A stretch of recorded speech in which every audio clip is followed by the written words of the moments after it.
Ju përshëndes të gjithëve nga Breaking në Top News, unë jam Dafina Ysa, do t'jemi bashkë një transmetim të drejt për 3 orët në vijim, me zhvillimet kryesore të ditës, ndër të tjera gjatë ditës së sotme në Breaking do të mund të ndiqni krimet zgjedhore, 115 kallëzime në SPAK deri tani, 25 rezultojnë nga subjektet politike. Ndërkohë, pas akuzave të forta të liderit të Demokrat Berisha, ka reaguar gjyqtarja e posaçme Irena Gjoka. Kjo e fundit ka mohuar të ketë dënim në Greqi, ajo shprehur se e gjitha ka të bëj me presion, shantazh për ta penguar atë në kryen e detyrës së saj.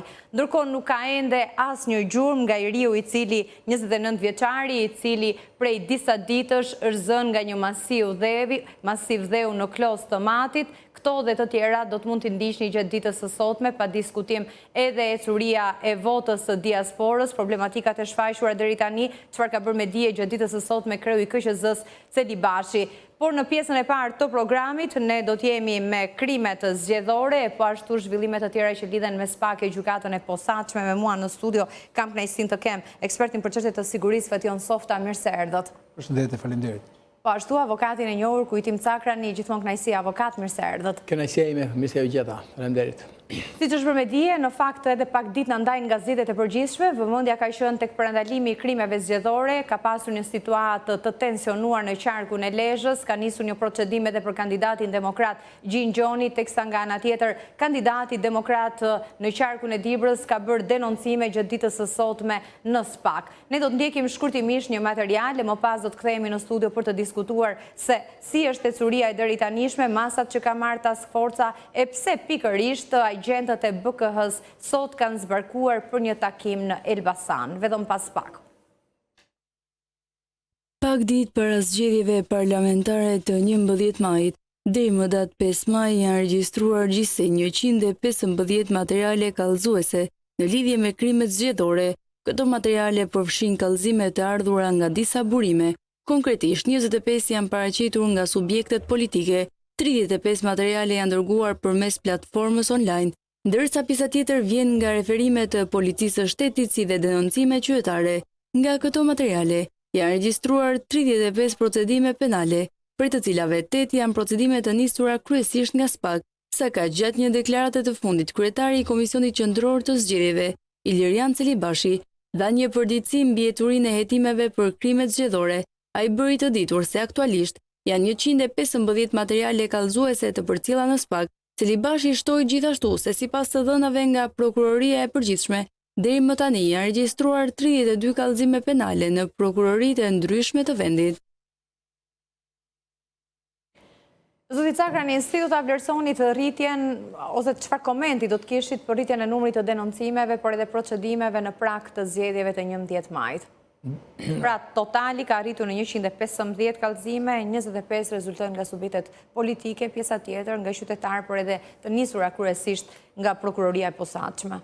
Padyshim që denoncimet janë në drejt e partive politike, por denoncimet në SPAK flasim për krime zgjedhore. Problemi është që marrja seriozisht e këtyre, sa merren seriozisht këto denoncime apo kallëzime nga ana e prokurorisë posaçme. Unë deri tani që ju them, shikoj që një paaftësi dhe një neglizhencë totale nga struktura posaçme dhe nga ata që mbështesin strukturën e posaçme që janë oficerët e BK-s apo oficerët e krimeve në terren. Krimi zgjedhor është kudo, unë nuk e di se si do ta zbuloj ky SPAK-us krimi zgjedhor. Si kërkon ajo të kapi në flagrancë persona të cilët paguajnë lek cash për të blerë votën, apo thesin me miell apo ushqime dhe kështu me radhë, se ka mënyra, forma të ndryshme, por unë nuk e di që pas zgjedhjeve nuk kam më pikën e rëndësisë nëse ti dënon X-in edhe Y-in. Krime zgjedhore o kapen dhe ndëshkohen para zgjedhjeve, që mos të ketë askush guximin që të blejë, të shantazhoj ose të kryejë veprime të cilët bien ndesh me ligjin procedural, me ligjin penal, por edhe me ligjin për KQZ-n, dhe kështu që mendoj se për mua rezultati do jetë një rezultat zero, pas zgjedhjeve nuk kam më asnjë kuptim dhe asnjë vlerë nëse SPAK-u merr persona në përgjegjësi penale ose i dënon ata. Unë mendoj që dhe në raste të tjera ka ndodhur, ne kemi patur raste të mëparshme ku gjykata dhe prokuroria ka hetuar dhe gjykata ka dënuar persona që kanë blerë votën apo kanë shantazhuar ose kanë kërcënuar, por kjo nuk ka patur asnjë rëndësi më në rezultatin e zgjedhjeve pasi fushata pasi qeveria që zgjedhur më pas ka vazhduar punën, parlamenti ka vazhduar punën, deputetët gjithashtu dhe kështu që nuk ka patur asnjë rëndësi. Unë mendoj që, dhe kam thënë dhe vazhdoj të them, struktura e posaçme vazhdon të jetë një institucion i dështuar totalisht në luftën kundër krimit të organizuar, që merret me zgjedhjet, që sot po blen zgjedhjet në gjithë territorin e Republikës së Shqipërisë, vazhdon të jetë ashtu siç është edhe e dështuar edhe në luftën kundër korrupsionit. Kështu që nuk kam asnjë pritshmëri nga prokuroria e posaçme që mundet të ndikojë në rezultatin e zgjedhjeve ose të vazhdojë hetimet për sa i përket të personave të cilët kanë kryer krime zgjedhore. Gjithsesi, mbetet për të parë se cili do të jetë edhe konkluzioni, efekti i task force-s së posaçme, ku nuk është vetëm SPAK, është prokuroria e përgjithshme, është komisioni që... Ta kam thënë që prokuroritë e rretheve, Dafina, ta kam thënë, prokuroritë janë inekzistente në këtë Republikë. Ju vazhdoni me prokuroritë e rretheve. Prokuroritë e rretheve, prokurorët e rretheve janë ca djemë dhe vajza të reja që janë futur magjistrat në të rinj në detyrë, që nuk kanë fare ide se çfarë ndodh, çfarë është krimi zgjedhor, çfarë janë krimi organizuar. Jo vetëm krimi organizuar që heton prokuroria, po edhe krimi tjetër. Janë prokuror të krejt të paaft, ju doni t'i bëni të aftë, po i bëni të aftë o Dafina, po problemi që donë që janë të paaft, nuk mund t'i frustroni juve duke i ndjerë në media. Problemi, ku janë? Janë të plepave, tash... Po ka, ku janë të plepave dhe ku janë, po ku se na çmendën. Ndërsa këta që keni futur sistem tani nuk din gjë tjetër vetëm të marrin në përgjegjësi penale, të hetojnë burg, e kuptoni çfarë po i bëjnë këta prokurorë të rinj? Popullit shqiptar apo jo. E kanë mbushur burgjet shqiptare 5100 persona sot që po flasin bashkë. Në burgjet shqiptare, 70% e tyre janë me masa sigur, janë në paraburgim. 30% për tyre, 1/3 e tyre janë pa akuzë në paraburgim. Dhe për shkak të këtyre pra janë të paaftësisë të këtyre prokurorëve dhe të këtyre. Jo, juve doni ta bëni soft situatë, nuk është soft situata. Nuk është soft situata, Dafina, është situatë alarmante. Sepse Bashkimi Evropian e ka 20 deri 25%. Ky është problemi. Ju tani më thoni mua prokurorët e rretheve. Prokurorët e rretheve janë inekzistente. Ju tani vazhdoni merrni me prokurorët e rretheve. Zyrtar të SPAK, pjesa më e madhe e denoncimeve, kallëzimeve të bëra, por edhe atyre pikërisht në portal, në platformën online janë 35 kallëzime të tilla, lidhen kryesisht me blerjen e votës, përdorim të administratës gjatë fushatës, por edhe kanosje. Sa e mundur do t'jetë të evidentohen personat përgjegjës, ata që bëjnë shkelje të tilla nga struktura e posaçme? Kjo task force e ngritur dhe e prezantuar me kaq pompozitet do të vlerësoj gjithë këtë angazhim të këtyre strukturave nga më serioze të këtij institucioneve ligjzbatuese. Dhe unë nuk e konsideroj vetëm thjesht një proces politik zgjedhjet, por do t'i konsideroj dhe element të sigurisë kombëtare. Për aq kohë sa mund të kemi devijim apo deformim të vullnetit të qytetarëve shqiptar, për aq kohë mund të kemi devijim edhe të sistemeve demokracisë dhe të institucioneve të mëparshme të shtetit shqiptar, sepse kemi provuar dhe u provua që në rastet kur krimi i organizuar, blerja dhe shitblerja e votës, apo ndërhyrje të tjera në procese zgjedhore, kanë sjellë dhe kanë çuar në parlament element jo të pranueshëm që të jenë ata ligjvënës apo që do të kontrollojnë nesër institucionet shtetërore. Jo vetëm informacionet apo kallëzimet apo ato çfarë janë dhënë nëpërmjet portalit, nëpërmjet aplikacionit apo nëpërmjet telefonatave, por një pjesë e tyre kanë ardhur dhe nga vetë kandidatët apo subjektet të cilët kanë bërë, dhe numri mos gaboj 115 kallëzime apo dyshime për ndërhyrje në sistemin e votave. Por shpresojmë që kjo strukturë të ketë në terren, jo vetëm thjesht vëzhgues, po të jenë aktiv në mënyrën se si ata mund të kontrollojnë dhe mund të procedojnë lidhur me këtë proces. Për shembull, mund të ketë stimulime, mund të ketë teknika që duhet përdoren për të provuar që ka apo jo. Marrim rastin e Belerit për shembull. Nëse pati një proces i cili u diskutua politik apo jo politik, erdhi si rrëdhoj e këtij dyshimi për shitblerje vote apo përdorimin e parave për të marrë votat e qytetarëve. A kemi në këto zgjedhje? A kemi pasur në zgjedhje? Po kemi pasur dhe vazhdon të jetë një shqetësim.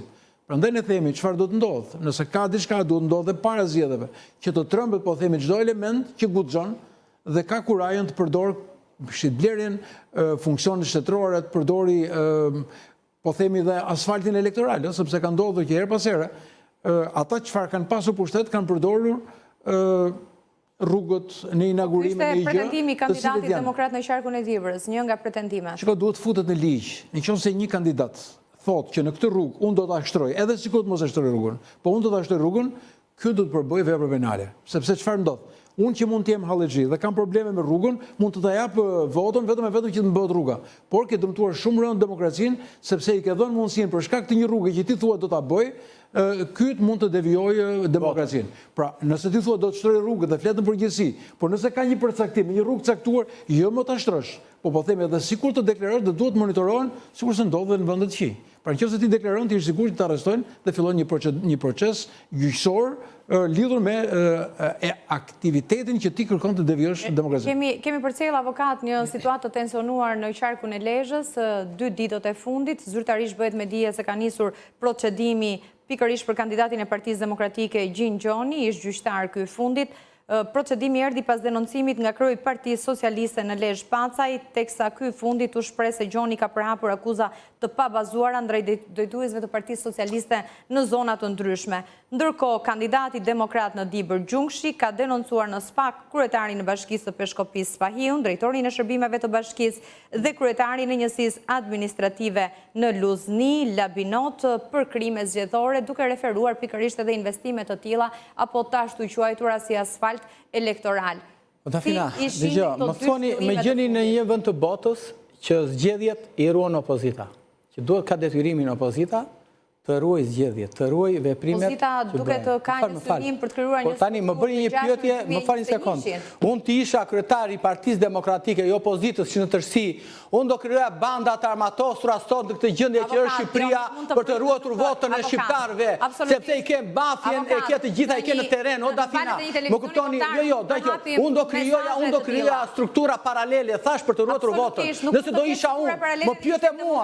Unë po them, më pyete mua, nëse do isha unë. Sepse në autokraci, ne jetojmë në autokraci, nëse në autokraci mos mendoj se ka zgjedhje të lira, nuk bëhen zgjedhje të lira në një vend me autokraci, ku policinë e shtetit e ke të organizuar kundër për të vjedh votën, kur ti nukun e ke për vjedh votën, ku i nuvin e ke për vjedh votën, kryetarin e bashkisë e ke për vjedh votën, institucionet e të gjitha kadastrën e ke për vjedh votën, tatimet i ke për vjedh votën, i ke si detashmente ushtarake në terren për të vjedh votat. Si mund të mbroj opozita votën? Pa ma tregoni pak.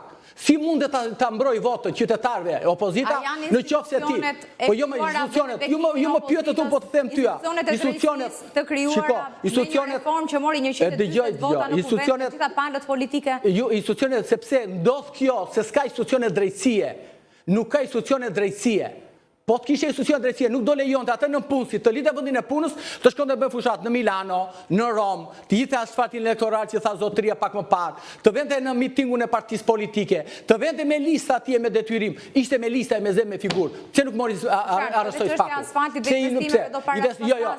Shiko, në qoftë se ju ngrijeni, e pikërisht edhe çfarë, më bëj pyetje unë po të përgjigjem, edhe çfarë, edhe çfarë ndodh kjo, e çfarë që ti çdo 2 vite që ke zgjedhë duhet edhe të mbushësh asfaltin elektoral ose asfaltin minutës fundit që quhet investimi. Tani dëgjoj sekond, investimet bëhen me tabel, bëhen me fond investimesh, bëhen me fond limit, bëhen me arkitekt, bëhen dhe me firma zbatuese. Nuk bëhen natën me rrulat e bashkisë në orën 2 të natës. Nuk bëhen ato investime ashtu ti, Dafina. Duhet të flasim realen tani. Nëse doni ta bëni, ta zbukuroni, hajde të zbukuroni. Unë po them, nuk ka detyrim asnjë parti politike opozitare të ruajë votën. Sepse vota në një vend demokratik e ruan Ministria e Brendshme me policinë e shtetit. Tani policia e shtetit bëhet njësh për të vjedh votën. Ku ai polici bashkiak bëhet njësh për të vjedh votën. Ai polici tatimor bëhet njësh për të vjedh votën. Gjitha institucionet bëhen njësh. Çfarë duhet të bëjnë forcat opozitare? Nuk e kam për pëndefars. E thash opozita si mund ta mbrojë votën? Ma shpjegoni pak. Në një vend si mund ta mbrosh votën? Si mendoni se do të rezultojnë raportet sa i përket pravëzhguesve, qoftë në nivel kombëtar, qoftë atyre të huaj ose BODIR në lidhje me procesin e zgjedhjeve, fushatën, zgjedhjet, po ashtu edhe procesin e numërimit. Për shembull, një sër problematika që lidhen me krimet elektorale janë evidentuar edhe në proceset e shkuara, megjithatë sot ne po diskutojmë dhe pritshmëritë janë që task forca e posaçme të japë deri diku efekte. Unë nuk mendoj që janë ndërkombëtarë që do të ruajnë votën dhe gjitha misionet vëzhguese, përveç se kanë marrë bazën, evidentojnë dhe kanë paraqitur pikërisht ato shqetësimet që paraqisin strukturat dhe forcat politike. Votën e ruajnë komisionerët dhe rasti i vendosjes komisionerëve ka pasur kohë qoftë kjo opozitë, qoftë dhe opozitat të tjera, që të parashikojnë si do të jenë komisionerët dhe çfarë kriterë do të ketë për të qenë një komisioner. E dyta është një moment shumë i rëndësishëm kur themi për mbrojtjen e votës, sepse mbrojtja e votës do të vijë edhe me ndërgjegjësimin e qytetarëve shqiptar, se për nëse s'do kemi ndërgjegjësim të qytetarëve shqiptar, pastaj nuk është e thjeshtë të ruash po e quajmë shitblerjen e votës. Se nuk është se e bën në rrugë, nuk është se e bën në kafe, gjendet mënyra dhe vendi për ta përdorur. Problemi është sa dhe si mund ta evidentojmë këtë fenomen shqetësues, dhe kur ishte një moment i tillë, ka qenë një dosje e Dibrës, mos gaboj, bëri ping-pong sa nga një gjykatë në një tjetër, nuk u mor seriozisht që të ishte goditur në një kohë të caktuar, duke vënë këtë përgjegjësi, nuk do kishin fenomene të kësaj natyre. Ne duhet shkojmë drejt Kosovës, ne duhet shkojmë drejt vendeve të Bashkimit Evropian, zgjedhjet përfundojnë dhe nuk duhet kemi dyshime lidhur me procesin e shitblerjes apo jo të votës. Nuk është se nuk ka dhe në vende të tjera, po vjen më e kamufluar, vjen tek karburanti që t'jep, keni i drekë, keni i darkë, po jo në këtë mënyrë, themi sa ka vajtur vota dhe sa duhet ta shesim këtë votë. Dhe e dyta, pastaj është vendi i punës. E ndjeni, e shihni, është e dukshme sot në terren kjo situatë? Unë nuk jam në terren, por kam pasur mundësi të shikoj fushatë të tjera, ku kam parë dhe kam dëgjuar dhe kam mbashuar që janë evidentuar persona të cilët qoftë në formë batute thotë kjo partia e ka kaq, po ju sa e keni? Domethënë është diçka që kthen humorin, por në të vërtetë është një trishtim të mendosh që ne kërkojmë një demokraci ku vullneti i qytetarëve duhet të jetë dominant. Por a është ky dominant? Nuk është dominant, ne s'kemi as referendum. Si do vendosin qytetarët për një problem të caktuar? Vetëm tek vota. Nganjëherë vota shikon se si ndodh. Dikush i bën thirrje të mos shkonin votime, dikush thotë shkojmë votime. Ndërkohë që votimi duhet të jetë një proces ndërgjegjësimi i qytetarëve shqiptar dhe ekutja e votimit janë ata edhe brendia e tyre dhe votojnë atë që ndjejnë. Për atë të cilën besojnë tek partia dhe ke subjekti apo ke individët që ata besojnë. Por nëse ne nuk do shkojmë dhe votën do ta lëmë dhe do rrimë me një anë, sigurisht që nuk do të kemi kurrë një proces dhe ai që do të shesë, do të blej, do të ndihet më i ndjeshëm. Nëse ka një pjesëmarrje masive, është më pak e mundur, po themi, ndërhyrja dhe ndryshimi i këtij manipulimi që mund të vijë edhe për këto probleme dhe shqetësime. Sa më vogël që pjesëmarrja, më e ndjeshme. Prandaj unë kërkoj që pjesëmarrja të jetë më madhe. Keni konstatuar raste të shitblerjes së votës? Pafund. Shitblerjes nuk i kam kapur. Se s'mund ta kap. Po flasim për këtë proces të fitshëm zgjedhor, nuk i jep, po jo, po flas për tani, nuk mund ta kap dot se nuk ka çmendur njeri që të shkojë të thotë na këto lekët edhe më jep këtë. Ju kanë ofruar? Un kam Ju është ofruar ndonjë subjekt ju? Për çfarë? Për shitblerje të votës, pra. Si, të më japin mua lek? Si mendon se jam në shitje unë? E në blerje? Meqense është si kam ngritur telefonin kryeministit tot Dafina. Kam marrë 20 herë në telefon se kam ngritur, se llogaris fare se kam në mendje. Do marrun këta alabakët e partive politike. Ndaj kujt e bëjnë avokat? Po se kam në mendje fare, si do më shesin mua, jam në shitje. Ndaj kujt e bëjnë këto ofertë? Po ofertë njerëzve që kanë probleme ekonomike, kanë probleme shëndetësore, kanë probleme punësimi, kanë probleme të legalizimet, kanë probleme të tatimet, kanë probleme ekonomike dhe janë pjesa më vulnerabile. Shkojnë te pjesa e marginalizuar e shoqërisë që janë komunitetet saktura, komuniteti rom, komuniteti vlle, komuniteti kështu që janë pjesë të cilët jetojnë në një varfëri ekstreme në qytetet të Shqipërisë, siç janë në Tiranë, kanë në Fier, kanë në Vlorë, kanë në Korçë pafund, gjithata dhe shkojnë atje tek këto. Këta janë ajo që doli vjetu, ja tu japi shembull. Për zgjedh bashkinë për shembull Vlorë, po më thoshin ata, një fshat në qytetin e Vlorës, që banon një komunitet rom, kishte dalë 200-0. Tani kjo kuptohet që është një votë e blerë. S'ka nevojë më që ti të shikosh ta kapsh atë që ka marrëtesin me miell. Se unë jam i bindur që atyre s'u kanë dhënë lek. Atyre kanë çuar thesin me miell, se është një komunitet që jeton me dajre, me muzikë kështu me radhë, mjafton të ketë brum, ta hajë dhe kaq. Dhe kështu që kjo është ajo. Që në komunitet saktura shiko votën atje, si përkthehet vota, shiko dhe deputet. Minimalisht mund ta dokumentonte në një farë mënyrë, mund ta fotografonte, filmonte. E ku da çonte? A kemi institucione? Te kush institucione? Institucionet po të donin të hetonin, e kishin dosje 184 aty, hetonin dhe kishin dalë, kishin trembur sot dhe kësaj dite, nëse do kishte hetuar dosja 184 Dafina, sot jeni të bindur, nuk do kishte më deputet, kryetar bashkish, ministra, drejtor policisht, apo shefa komisariatesh të dilnin dhe të mblidhin vota. Nëse do ishte bërë shembull me atë dosje dikush. Ajo dosje u la ashtu si u la, ajo dosje u anashkalua, se po të duhen hetojnë dhe sot, se fatet e parashkrimit nuk janë akoma janë largë, dhe kështu që i këshin këthyre Shqipëris dignitetin, i këshin këthyre Shqipëris mos bëmi gazi botës, se mund të jemi vend në Europë, në Balkan, pa Europë po, që nuk bëjmë do zgjedhjet lira. Në 113 vite shtetë, ne jemi vetëmi vend në botë që kemi kontestuar në mënyrë permanente zgjedhjet. Okej, po e lëmë kone diktaturës. Kemi që në 1920-ën, që ndorëshi qeveri ditë për ditë e javë për javë, dhe deri sot ne nuk kemi ndërtuar dot një institucion i lirë që s'është institucioni i KQZ dhe i votës së qytetarëve. Kjo është, Kosova ka as 20 vite shtet, as 20 vite nuk ka shtet dhe ka ndërtuar e ka konsoliduar institucionin e votës pra. Në Maqedoni gjithashtu, në Maltëzi gjithashtu, edhe ne jemi krenar që jemi shqiptar. Për çfarë jemi krenar që jemi shqiptar? Që jemi hajdut votash? Më fal, çfarë jemi krenar që jemi shqiptani? Që jemi hajdut votash? Që vjedhin vendin tonë, për çfarë? A ka përgjegjësi edhe opozita për këtë situatë? Po patjetër, si s'ka përgjegjësi opozita, opozita në këtë vend i kanë të gjithë opozita afajet, sepse Ministria e Brendshme është ministri hajdutësh. Në çfarë vendi të botës ke parti, më fal Dafina. Në çfarë vendi të botës ke parti që prokuroria të dali në teren për të kapja e dute votave? Më thuaj në një vend të Afrikës, se bë Evropës nuk ka, që prokuroria të dali në teren për vota. Pse? Sepse bota e ka të garantuar votën e lirë me anë të Ministrisë së Brendshme. Ministria e Brendshme me policinë e shtetit garanton votën dhe të gjitha versionet zyrtare apo rezultatet zyrtare i marrin nga Ministria e Brendshme. I shikoj si ndodh në Itali e në çdo vend tjetër, sepse ne jemi vend që është kapur policia e shtetit, policia e shtetit është kthyer në një bandë, në një organizat kriminale me ligj dhe vjedh votat e shqiptar, vjedh votat time tënde në kështu me radhë. Dhe nuk i lën qytetarët të veprojnë. I ke policët sot në mënyrë permanente i ke në fushat elektorale. Shiko, unë nuk kam asnjë lloj kompleksi Dafina, unë jam avokat dhe marr përgjegjësi për ato që them. Jam majoren dhe avokat.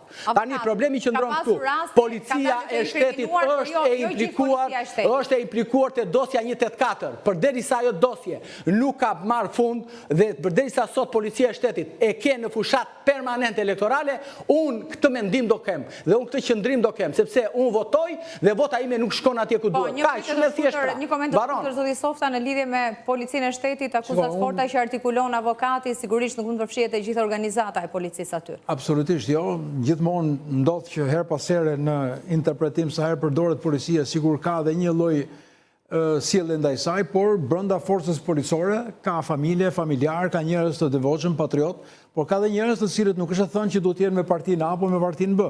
Ata mund të jenë njerëz të lirë, nga një brenda familjes mund të ketë dy njerëz të cilët mendojnë ndryshe dhe mund të jenë qoftë dhe me pozitën, qoftë dhe me opozitën, qoftë dhe neutral dhe mund mos votojnë. Pra ata janë qytetarë, ashtu si dhe shoqëria, dhe sigurisht dhe ajo lloj diversiteti brenda kësaj strukture do të demonstrohet në votën që do të bëjnë në 11 maj. Ja ta japun shembullin. Po ta japun shembullin, pse ta bësh? Kishte dalë. Ta përfundoj zoti Softa. Shitblerja e votës nuk është se ka ngjyrë, nuk është se i takon vetëm një forcë. Sigurisht premisat dhe mundësit mund të shkojnë drejt forcës qeverisë, sepse ka disa avantazhe të cilët janë pushteti, legalizimet, ato që thamë, disa mundësi, punësime e tjera, që janë disa avantazhe që mund të përkthehen apo mund të abuzohet nga individ apo nga segmente në përkthim të masivitetit votës. Ndërsa Jo, ka ndodhur para 3 ditë. Po, shkurtimisht. Në qytetin Fierit kishte dalë një kandidat i opozitës dhe kishte po bënte fushat. Shkoi policia e shtetit e mori e mbati katëron komisariat, pse delti aty pra. Ja ka shumë e thjesht pra. Kjo është policia e shtetit. Ç'po ka policia e shtetit do marr kandidatin një kandidat që del aty dhe shpërndan fletushka, ta shoqërojnë komisariat, sepse është shantazh pra. Një tjetër, një zonjë tjetër në qytetin e Fierit, kandidatet e opozitës i kanë familjarët e saj, ja ka shantazhuar pra. Nuk angazhohen, kur angazhohen, policia e shtetit angazhohet për të dhënë, për t'i bërë qok, po them, për t'i bërë qok qeverisë, po them. Për të bërë qok partisë të pushtet, kjo është problem. Ta përmbyll zoti Softa, po. Atëherë, është shumë e thjeshtë. Nëse ka një forcë, po e quajmë task force, ku ka 3 institucione, ku bashkëpunohet dhe me policinë e shtetit, nuk është vetëm policia e shtetit që është në terren, janë dhe strukture të tjera. Dhe mund të ketë përgjime dhe dëgjime ndaj personave të cilët mund të dyshohen qoftë të strukturës policore që mund të abuzojnë me uniformën dhe me detyrën dhe ndaj tyre mund të procedohet, ndaj personave të cilët janë kandidat apo subjekte të forcës politike, por dhe grupe kriminale për cilët dyshohet më shumë, të cilët mund të aktivizohen në terren duke pasur pra kontrollin nëpërmjet personave, pra janë disa zonat të cilët janë mbajtur në mbikëqyrje. Për shembull, supozojmë zonat të cilët kanë dhe historikun e problematikave. Për shembull, sot në Elbasan, është zhvilluar një takim prokuror të SPAK, agent të BKH-s, konsiderohet si një nga zonat e nxehta? Është një zonë e nxehtë, sepse ajo ka prodhuar dhe të vrarë dhe të plagosur. Dhe ka pasur përplasje midis subjekteve politike pikërisht për vlerësimin. Ka informacione edhe për këtë proces të pritshëm? Me siguri do ketë informacione, po me siguri ky lloj angazhimi në këtë terren tregon që mund të ketë problematika, të cilët presin zhvillime që duhet të ketë, por nuk mund të jenë me një anë, duke pasur dhe historinë, Durrësi, Shkodra, Lezhë, zonat të cilët kanë pasur problematika edhe lidhur me proceset e votimit apo me mbarvajtjen e procesit votimit. Dhe këto forma, të cilët janë, të duhet marrësh prova, nuk mund të gjykojmë ne me që vjedhen, janë organizat, e t'i akuzojmë. Pra duhet të kesh prova, qoftë ndaj atyre individëve të cilët duhet vjen para përgjegjësisë. Dhe nëse ka prova në zonat caktuara, në vende caktuara, po patjetër, mund mos njihet procesi zgjedhor dhe mund të përsëriten zgjedhjet. Kjo nuk do të thotë se meqenëse mbaroi dhe kjo është jo mbyllet. Gjithë fokusi është tek mundësitë për t'i faktuar këto pretendime. Po duhet t'i faktojmë, pra se nuk është e thjeshtë. Si është një proces i vështirë, nuk është e thjeshtë dhe kërkon një përfshirje dhe gjithë përfshirje gjithë këtyre institucioneve duke përdorur teknikën. Jo thjesht se ka dhe denoncime të cilët nuk qëndrojnë. Do ta bëjmë politikisht kur i verifikojmë qëndrojnë. Për dëmtim imazhi. Shiko. Cilat janë zonat e nxehta? Mjafton që ti të disiplinosh, të mbash në kontroll administratën publike, e cila është aktive në zgjedhje dhe aty kupton të rëndësinë e votës pra. Të shikosh që asetet shtetërore, makina e çdo gjë tjetër, lëvizin deputetët me sinjalistik lartë. Sot zoti Shalci zoti Shalci PS-s bënte në komisariatin e Kukësit, po bënde fushat elektorale. Tani, juve i doni që të kapni me para në dorë, nuk janë këto, nuk është ky krimi i vetëm, duke i dhënë para. U sajua njëherë, u arrestua Beleri, gjoja u bëj një sajes me para gjoja, kupton ti? Se a dhëtë para ja kapër në gjep ati Lumadit, edhe e dënuan. Problemi që ndonë që krimi zgjedhor nuk bëhet me para. Krimi zgjedhor bëhet që gjithë të fuko. Beleri i dënuar në vendim formë shprehje ka kryer të do t'ja shikosh e dënoi Irena që ishte dënuar në Greqi. Problemi që ndron që do t'a shikosh Fredi Beleri në vendimin e gjykatës Strasburgut dhe unë do jem këtu, nëse do më ftosh, edhe unë do ta diskutojmë edhe atë punë. Por ama kur të gjykata e Strasburgut kur ta deklaroj të pavlefshëm gjithë procedurën, atëherë ai ka humbur dhe mandatin aty, e ka humbur dhe çdo gjë dhe nuk ja kthen dot më pas gjërat. Ne flasim që të funksionojë shteti ashtu kur duhet të funksionojë. Do të shkojmë në publicitet, kthehemi pas pak.